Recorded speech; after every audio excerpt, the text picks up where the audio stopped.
When I finally felt like doing something again, I opened up my menu and made a call. Ringing. Hey, Motoko. Hey Hiromi. How are you? With the NCPD back on the streets, did your parents lift the lockdown? Not just yet. But school is opening next week with normal classes, so they have to by then. How about you? How are the TC reacting? Not sure about most of them, but kamikaze are spreading back out. The secret headquarters they were using is emptying out. June and I are actually back home. Whoa, Nova. So it really is over then? Looks like at least the gang war is over. Not the killing. Lot of the kamikaze still looked ready to go hunt more Maelstrom. June among them, but it's okay. I think everything is getting better with him. He seems more stable now. That's great. I know you were worried, but I knew June would be okay. He is too cute to cyber-psycho, she said, and I could tell she was teasing me. Gag me with a spoon, Hiromi. Her giggles were my only response for a while until finally they ended with her going quiet for a bit. So hey. Chuma. Chumiest? Hiromi suddenly asked, sounding a little quiet. What do you need, Hiromi? I answered, trying to keep from laughing at her words. My bike is still wrecked. Can't exactly drive it right now, and I'm gonna wait a bit to give an excuse to the rents so they don't freak on me. Mind giving me a ride to class and back? Huh? You want your street punk merc friend drive you right up to Arasaka Tower?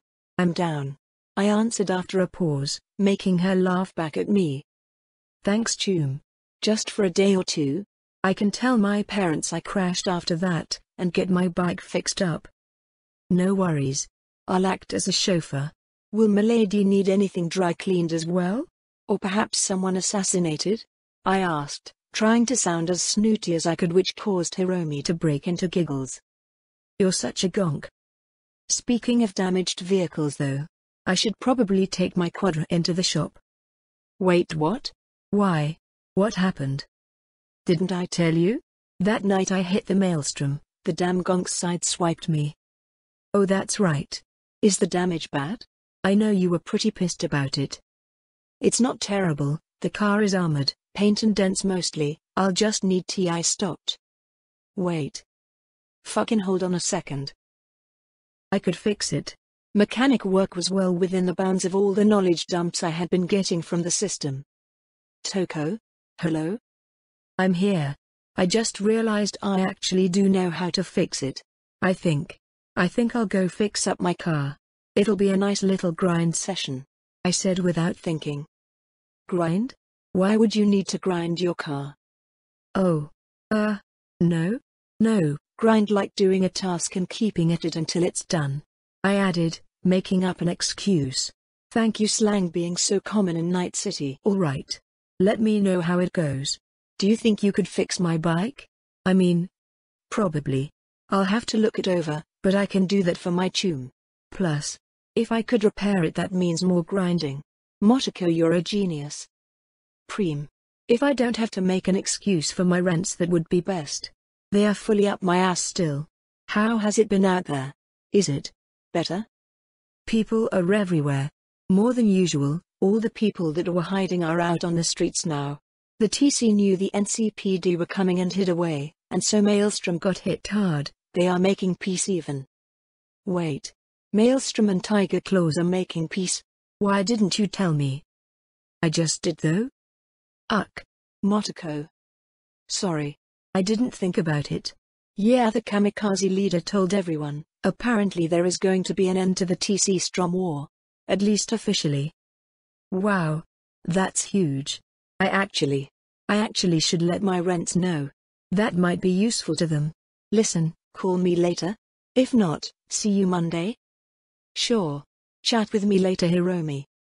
The call clicked off and I nodded, already jumping to my feet. I had some grinding to do. I grabbed my toolbox from where June had dumped it on the floor of my bedroom, and rushed back out. Going out to the parking garage. Call me if you need me. I called out to June, who was now in the kitchen going through the fridge, and I was off clanking down the stairs. As I carried the toolbox I ran across the street, although my head was swiveling, and my right hand free in order to quick draw if I needed. Not going to make that mistake again. Boya was in its holster and ready to go if needed. But nothing happened. I ran into the garage and reached the car. The side of my Quadra was still suffering from a nasty dent all along the side. The paint utterly ripped off. Fucking maelstrom. But I knelt down, popping my toolbox open. With a deftness I grabbed the needed tools. Instantly my hands went to work, humming lightly as I slowly worked out the dents in the armored side. Honestly, the fact it was armored made my job harder, but it just needed more force to even out, and the few places that some internal circuitry was crushed I simply spent a few minutes scanning and then remaking a replacement, a bit of testing to make sure it worked, and I was set. I hadn't even known that one of my rear lights was out. That was so dangerous. What if someone rear-ended me? Well, it was fixed now. I stood up, sure the paint was more trashed than it had been before, but with a few going over of a magnetic tool that let me smooth out the plate. It was done. Now to check on all the spots that had been hit. And probably a car wash. I forgot about the hole blowing someone's head off on the hood. The bits of gore still stuck on the hood was a little gnarly. I probably should have taken that to a car wash before this. Ew. I almost turned and walked all the way back inside when I remembered. My eyes turned gold. Motoko? What's wrong? June responded nearly instantly. Nothing. Nothing. I'm okay. Just calling to let you know, I'm gonna need to hit a car wash. I forgot to clean up my poor Quadra after everything. Oh. Thank you for telling me. Drive safe. Will do. I slipped out into the heavy traffic of the city, easily winding a safe path through the city, enjoying the quiet ride. Then I realized it didn't have to be quiet. I turned on the radio, and instantly started nodding along to Body Heat Radio. Listen. It had some good songs as long as that pon pon shit wasn't playing. Wait, wasn't the song literally pon pon shit? I meant pon pon shit, shit. Because I hate that song. Luckily I don't think it has been released yet. Body Heat was a pretty solid choice when I wasn't in the mood for samurai. Anyway, I found a nice car wash, went through and did my best to pretend there wasn't a massive wave of red bloody water flowing off my car as I went through. The one attendant that was sitting behind a bulletproof glass was doing his best not to notice. So I pretended it wasn't happening too. Best for everyone. As I went through the car wash I had some time to think about what else I needed to do, which reminded me of a promise I had made. But then I realized I had no idea where to go. So I made a call. Motoko? Ichi's voice answered after a few moments, and he sounded sleepy. Ichi. Hey Achum. How's things? Did I wake you? Sorry about that. Also, can you slip me Malcolm's address? I want to stop by and check on him. Oh yeah, you did say you were gonna do that. Sure Motoko, he mumbled, obviously groggy enough my rapid fire took him a minute to parse. I got a text from Ichi a moment later. Thanks Chum. Maybe tonight we can all meet up again? I can probably get Hiromi free too. Oh Maeda too maybe? Are you working tonight? The line was quiet for a minute. Why yeah. If Malcolm is willing. I'm down. It'll be nice. To just hang out again. These last few weeks were rough on you, Haichi? I couldn't help but ask. While he had said he wasn't working with Malcolm anymore. The way he spoke. They had a fight. Definitely. Hey. I guess I could say the same to you. If you can get Hiromi and Malcolm that would be great. Ho Club? Uck. That place gives me a headache, but I get it. Sure we can hang there. I answered, it was our spot I guess. Actually I had no idea. Had we hung out there before the coma? Or just after? Alright. I'm gonna crash for a few more hours. Sounds good. See ya. I hung up and started up the engine. Malcolm wasn't too far. Made sense. We were all in the same area. Street kids that grew up together. I drove out into the streets, following the path to Malcolm's address. The small apartment complex a couple blocks north of the Cherry Blossom Market. It took me a while to find a good parking spot, but it didn't take me long to slip inside and find apartment J24. I rapped my chrome knuckles on the door. Waiting, I could hear something.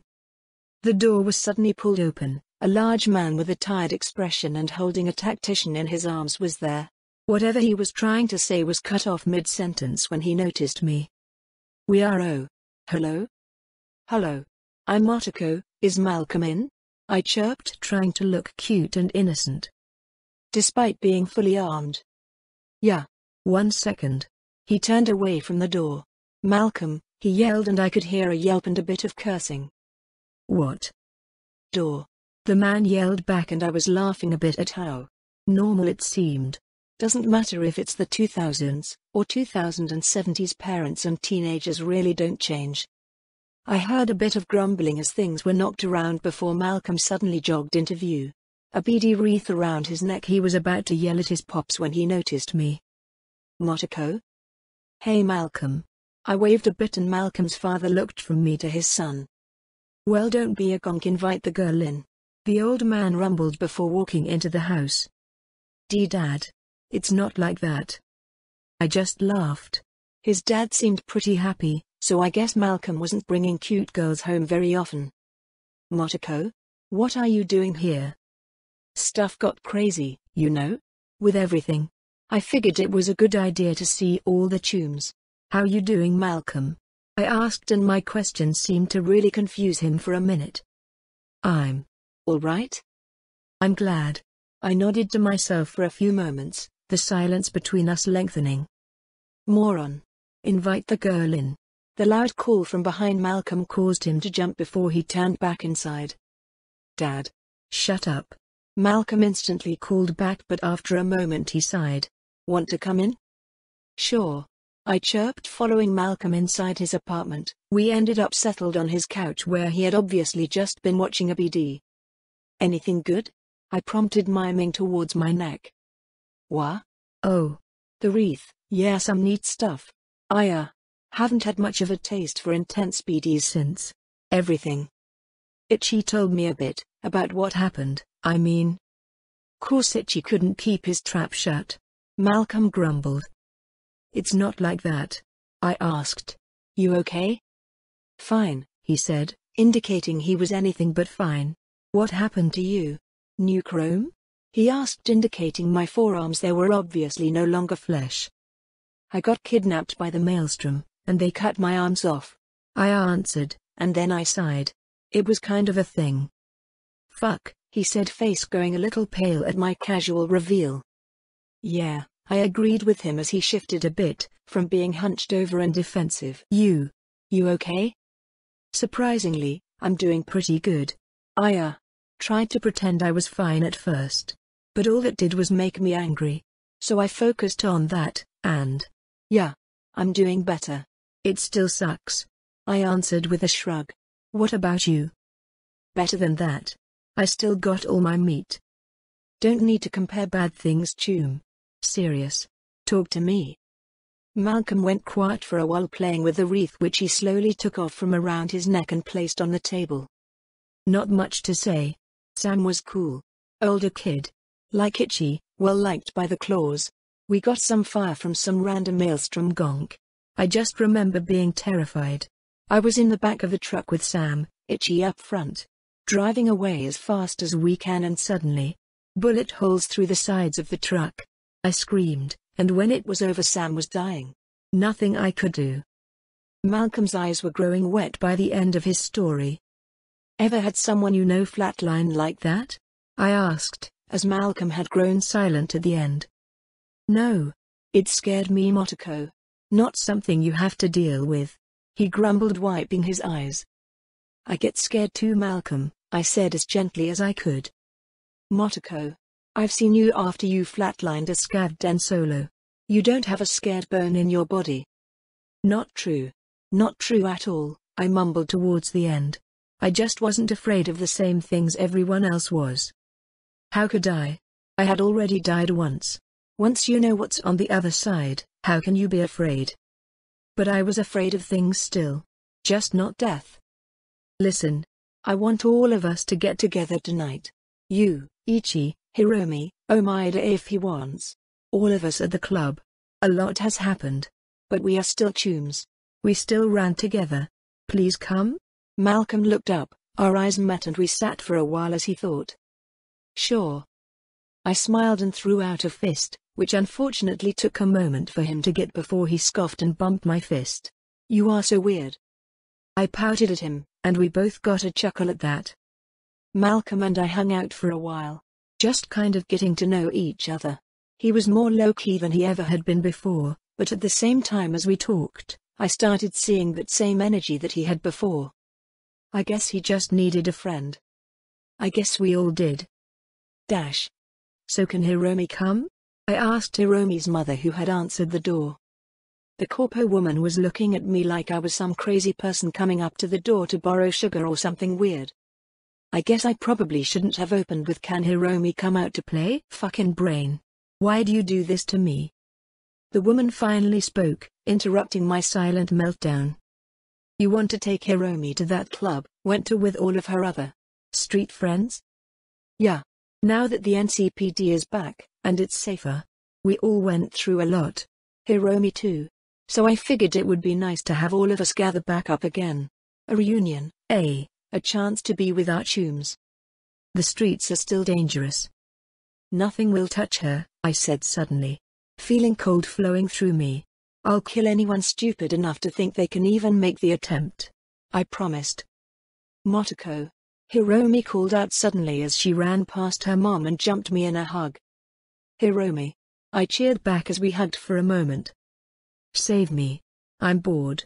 Moo-oon. Don't be weird with Motoko, you should have said she was here. Hiromi turned on her mother, scowling. Motoko was asking if you could leave tonight to go visit that club of yours. The woman interrupted Hiromi. Do you wish to go? Wah. Yes, please. Very well. Motoko will be your bodyguard for the night. Don't leave her side. I expect that is an acceptable requirement, Motoko? The woman asked to my surprise. Of course. Then you may go. The older woman said, simply turning around and heading back inside like the matter was finished. Does your mom actually like me? I couldn't help but whisper to Hiromi, because it almost felt like that. Not sure. I think mom thinks someone well-armed is a good thing for me. I wouldn't say they like you. More like they want to use you. Hiromi muttered, a little irritated at the end. Whatever.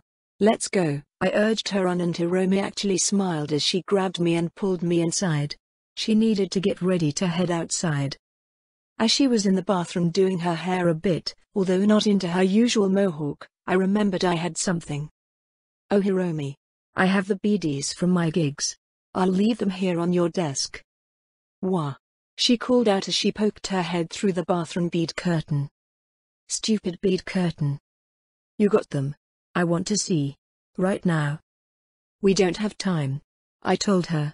It was already getting late, and we were supposed to meet Ichi and Malcolm soon. Uck. She whined but spun back into the bathroom. To finish up. It was just lucky her makeup was mostly cyberware neon lights, so I didn't have to wait long as she finished the quadruped as I pulled up to the Ho Club. I almost preferred Lizzie's. No, I actually don't. I sighed to myself, why did my chums all want to hang out in sleazy clubs and bars? Well, at least they were BD clubs, and not clouds. As I stepped out, Hiromi happily bounced out a moment after, as she had been in full energy since we left her apartment. I noticed the damage to the club had been fully repaired. In fact, there were now more concrete barricades blocking part of the tunnel entrance to the club. I guess Shobo, or whatever his name is, had done some work increasing the defenses of the club. As we entered, the place was actually pretty packed. Plenty of tiger claws hanging around drinking and having a good time, alongside some civvies. I guess the gang war ending was spreading around, and now everyone wanted to blow off some steam. Is Ichi or Malcolm here yet? I asked Hiromi, and she shrugged, looking towards our normal table that was occupied by some random people. Let's check the bar? I asked, and she was already walking that way as I kept up.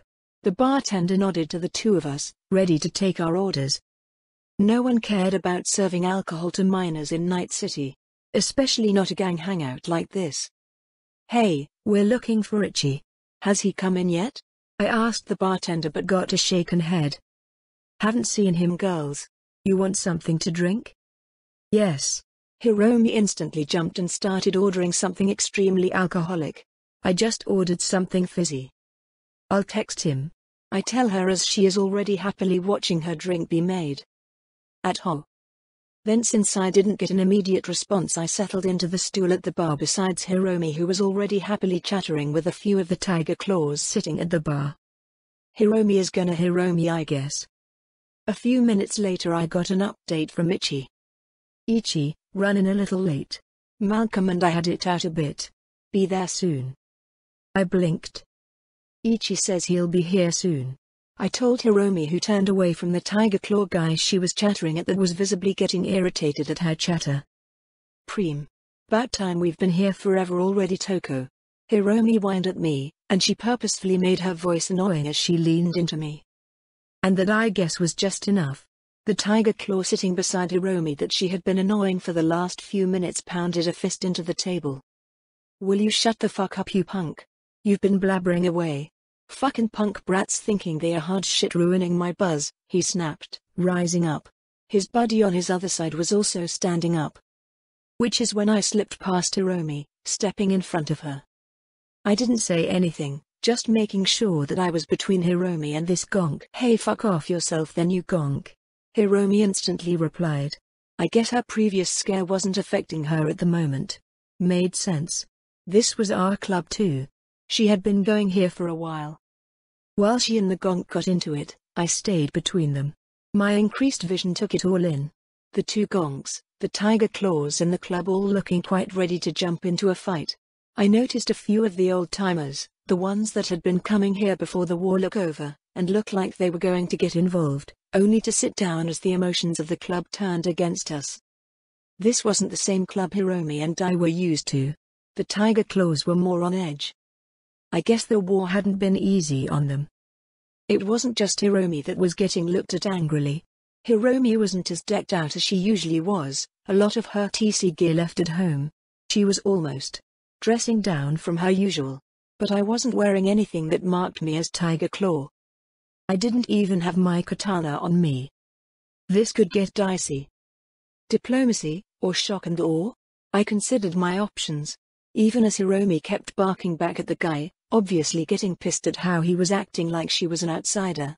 She was even making fun of the guy's dick at this point. Which definitely wasn't going to calm things down. This was gonna go bad swiftly. I could see how everyone was reacting. Hiromi was definitely playing with fire. But fuck them. Hiromi and I weren't TC, but she had done plenty of jobs with Ichi, who was. And I? Well, I did fight with a kamikaze. Even if I definitely 100% wasn't one of them. At all. The first guy grabbed a beer bottle. But not to take a drink. He grabbed it around the top, ready to smash it into what must be in his eyes, a pair of punks. I was no good at diplomacy anyways. I waited. Just staring. Ready. And the idiot set me up perfectly. With one hand still holding the bottle, he reached out and grabbed at the collar of my jacket. Probably trying to throw me to the side so he could smash Hiromi with the bottle. I looked at his hand holding me up, practically hauling me off my feet. Then back at him. Then my hands moved. Street Brawler wasn't something I used much, but I had spent a good chunk of time grinding it. Hadn't had much need for it, as getting close was only my goal from stealth. But it was very satisfying when I pulled an Alita. I had always wanted to do that. One of my arms gripped his forearm, twisting just so as my fingers dug in, weakening his grip and letting me pull in closer. Putting his neck into reach.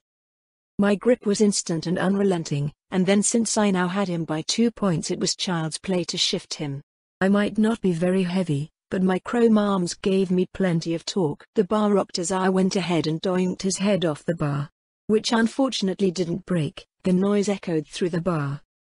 And then, well, I guess it was time for a bar fight.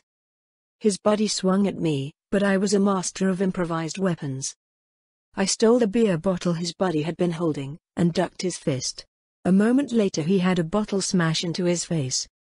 Then with a smile of pure happiness on my face, I simply fell into the rhythm. Because more and more tiger claws were coming at me. The fights were perfectly clear.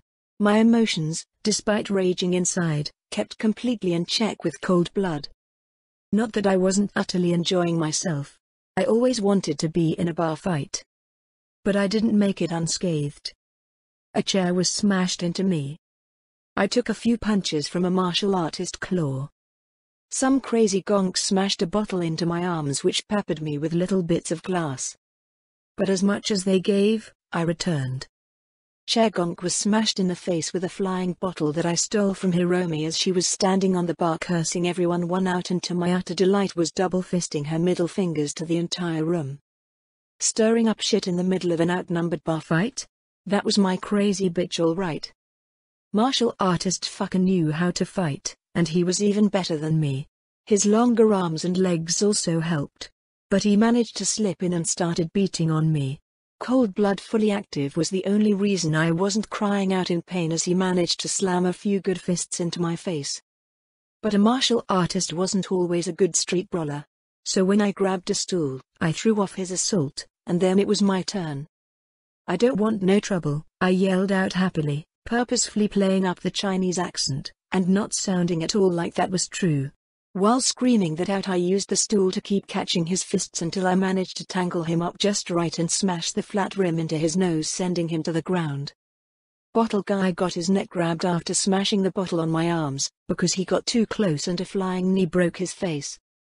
I felt a grin on my face, as I was getting alerts for not just body, but a full level up from Street Brawler. Street Brawler 6. Just for a bar fight? I would have to do this more often. But then one of the gonks ruined it. He pulled iron. The room went still as the bastard drew his pistol with a Japanese shout at me. Everyone was waiting to see what would happen. Everything went still, but I wasn't intimidated. The unkept fucked up rusted piece of shit Lexington wasn't the piece that was going to flatline me, not today, not ever. So I reached up, put a thumb to my nostril and blew out a glob of blood before speaking. "Careful. I'm armed too," I warned him as I gently opened my jacket with my left hand, showing the boya in its holster. "Don't turn this into a gunfight. Bitch. You think you can come in here? Fuck with us? I'll sell you on the street as a whore. I'll turn you into a fuck." Enough. The voice cut through despite the man yelling, and every tiger claw in the bar stiffened, as Jotaro walked into the bar proper from the back. "What exactly is happening here?" he demanded, looking around, first towards his guy that had his gun out, then towards me. "Listen, it wasn't my fault I was surrounded by groaning tiger claw men, they shouldn't have started it. Listen, I don't want no trouble," I offered despite my own brain telling me to just stay quiet. But damn it, I never got a chance to make such perfect Jackie Chan references before, so I guess my mouth was going to take its chances. It was also pulling into a smirk at the words. Seeing the gunman lowering his weapon, waiting for Jotaro to say something, I took a few steps back and settled against the bar. Hiromi was looking at me in shock from over the bar. She had totally bailed over at the gunman pulling his pistol. Smart girl. I threw her a smile and turned back to the boss. He looked pissed. I flashed him a smile when he turned to look at me. What can I say? A fight actually put me in a good mood. At least until the dumbass decided to pull a gun. I was still ready to quick draw my boya in an instant if he decided to raise that pistol back up. "Clean this mess up. All of you. Does this look like a fighting pit?" Jotaro demanded, and he was definitely pissed. His eyes kept flashing to the non-tiger claw people that were cowering in the corners trying to avoid getting dragged into a gunfight. I guess he wasn't happy about potentially losing customers over this. Only after all the tiger claws started cleaning things up and returning the club to order did he stalk over towards me. "And you? Do you think you can walk into my club and cause such a commotion?" he said only after fully entering my personal space, his voice a hissed whisper. "Listen, Chum. This guy decided to start the fight. I'm on the job protecting my client, so this is his fault, not mine," I tell him, idly poking my boot at the poor gonk whose face now decorated the bar. Jotaro's eyes narrowed. "It is. Kusanagi. Is it not? I remember the face. Do you think that what you have done here will go without punishment? Do you think this sort of disrespect will be tolerated?" The man was pissed. I could see it in his eyes. The hatred and wrath. "Disrespect?" I questioned coldly, wondering what the hell he was talking about. "That's right. My club. This place is under my control. Nothing happens here without my permission. He reaches out and snags my jaw and puts himself at about 4 seconds away from losing the hand. I was gonna start collecting Tiger Claw fuckheads' hands if this kept up. And I didn't give you permission to beat my men, to damage my club. I think this will cost why? Motoko. Oh. Shobo-sama. Ichi suddenly called out as he rushed over, having probably seen someone looming over me, but not realizing it was his boss. Malcolm just behind him looked confused at the whole situation. Funnily enough, both boys looked a little ruffled too. Like they had just been in a fight. Fucking gonks. Hey Ichi. Hey Malcolm, I mumbled out a bit. The gonk still had my chin in his hand. Ikenos. Your chum here caused a commotion in my club, Jotaro said, trying to sound calm and collected, but there was an edge to his voice. This guy was crazy, I realized. Ichi hesitated for a moment as Jotaro looked at him, as if he wasn't sure what to say. I didn't hesitate. Perhaps you should remind your people not to pick fights with teenagers then. It might end up embarrassing for them, I said pointedly. I didn't like the way Jotaro was looking at me and Hiromi. It was making my trigger finger itch. Motoko. Be polite to Shobo-sama. You know he is important to the Tiger Claws. Even if you are with the kamikaze, you shouldn't pick fights. Ichi suddenly said almost too quickly to be natural. That was weird. I wasn't a member of kamikaze. I wasn't. But Ichi knew that. I had told him that last time. And the way he said it, it was like. Kamikaze? Jotaro asked, and he finally let go of my chin. While I was trying to figure out what was going on, Ichi managed to snatch the initiative. Indeed, Shobo-sama. Motoko works with the kamikaze. I saw her assisting them in an assault just a few nights ago.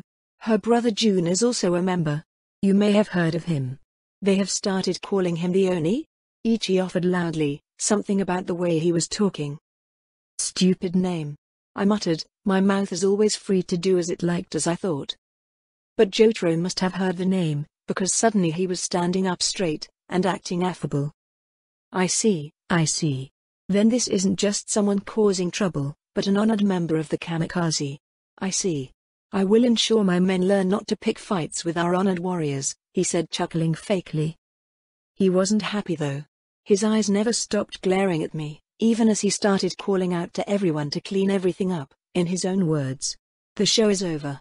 Let's return to celebrating.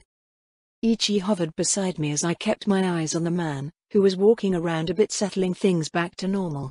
Malcolm settled into a stool that he picked up beside the bar, looking to Hiromi, who only gave him a shrug. Motoko, Ichi whispered into my ear. What are you thinking? Do you want to end up flatlined? I see. Ichi was actually afraid of his boss. He didn't just not want to piss him off for his job or something. No, that was real fear. That was why he threw the kamikaze name around. I wasn't in any danger. If it came down to a gunfight, I would be all right. I assured him, but I couldn't help but wonder why he was so afraid. Jotaro was probably one of the least dangerous guys in the club. He didn't have the movement of a fighter. What was the deal there? Your boss seemed pretty unstable there, and you're scared of him? I asked, whispering quietly. Shobo-sama is extremely talented in managing businesses, but he has a dangerous reputation for a reason, Ichi whispered to me. I turned to look at Hiromi, who was still hanging out on the other side of the bar, looking a little spooked at the sudden bar brawl turning almost gunfight. I flashed her a smile and a thumbs up, which earned me a whispered gonk in return. But she did crawl back over the bar and settle into a chair next to Ichi. Malcolm was doing a great job actually. Despite everything settling down, his head was looking around the room, and I could see the way his hand kept close to the pistol hidden in his jacket. Doesn't strike me as the dangerous type. Not exactly a fighter. I mentioned. Jotaro was soft. He didn't have any of the muscles or movement of a fight. I could tell. Every inch of him was the rich man used to sending others to die. Shobo-sama can be plenty dangerous. He is very useful to the Tiger Claws. Every business he takes over starts making massive profits. He gets away with a lot because of it.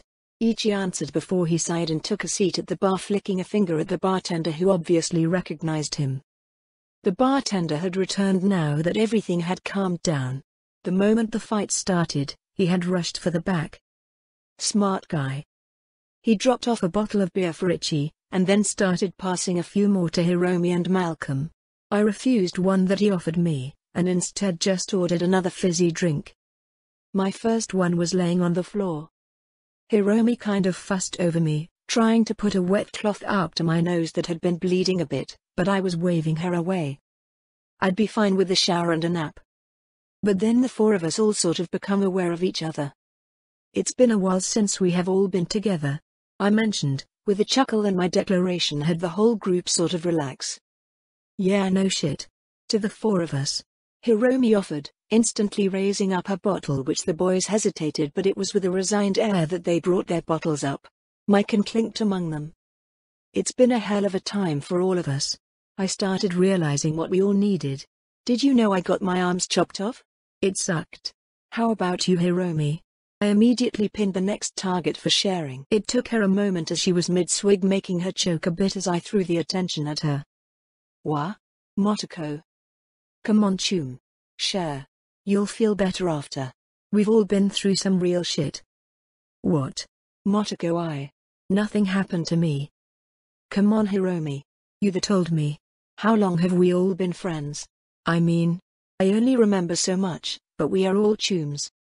You have to be kidding, she hissed at me, her eyes shooting from me to Malcolm and Ichi, who were looking on confused. I'm not telling them. Why not? Chums are chums even through the hard times, Hiromi. If they don't respect you, no, if they make fun of you, or treat you badly, because of something bad that happened, then at least you know they aren't your chums. Better to know, than to find out at a worse time. Come on, everyone. This whole thing, the war? It's been rough on all of us. I looked to Malcolm, then Ichi.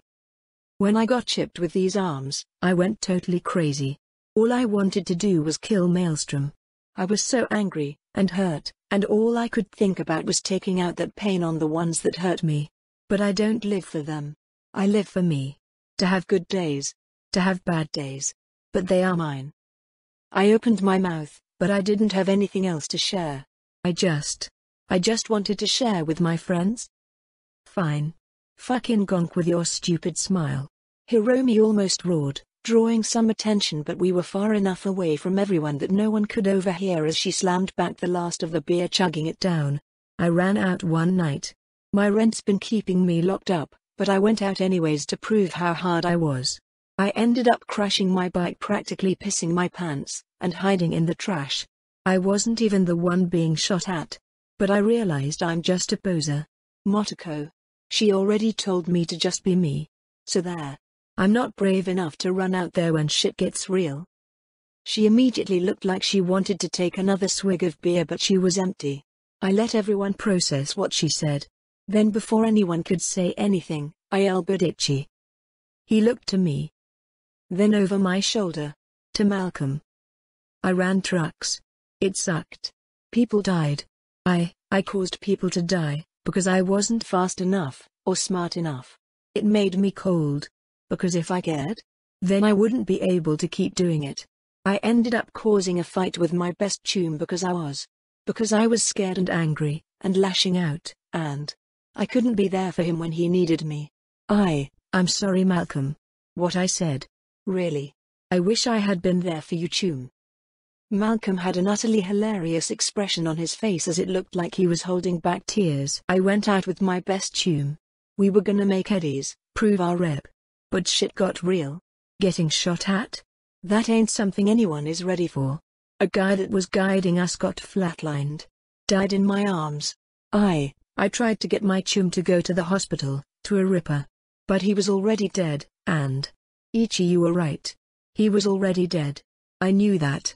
I just couldn't accept it. I freaked on you when you refused. The two chums were both teary-eyed, and then suddenly I was pushed aside a bit as two guys hugged it out, backslapping each other and hiding tears. Adorable. Once they were settled, I had moved over to let them sit together as they knocked back the beers. I decided to break the tension. I killed a guy with a knife in my teeth. It was after they cut off my hands. They threw me into this pit and forced me to fight to the death. But I did it with a knife in my teeth. It was preem. I told them out of nowhere, earning shocked looks from the group. Yeah? Well, I ran over this Maelstrom Borg with the truck. Malcolm was there. Oh yeah. When you did that I was hanging off the back, and as we drove by I was flipping the Borg off, and telling him to suck my. That's so not fair. All I did was trick that Gonktomaru into loading up an XPD in the middle of class. She grumbled, but instantly both of the boys were on her. Deets. Come on Hiromi. I want to hear about you burning this corpo gonk. I'm interested as well. I told her with a smile.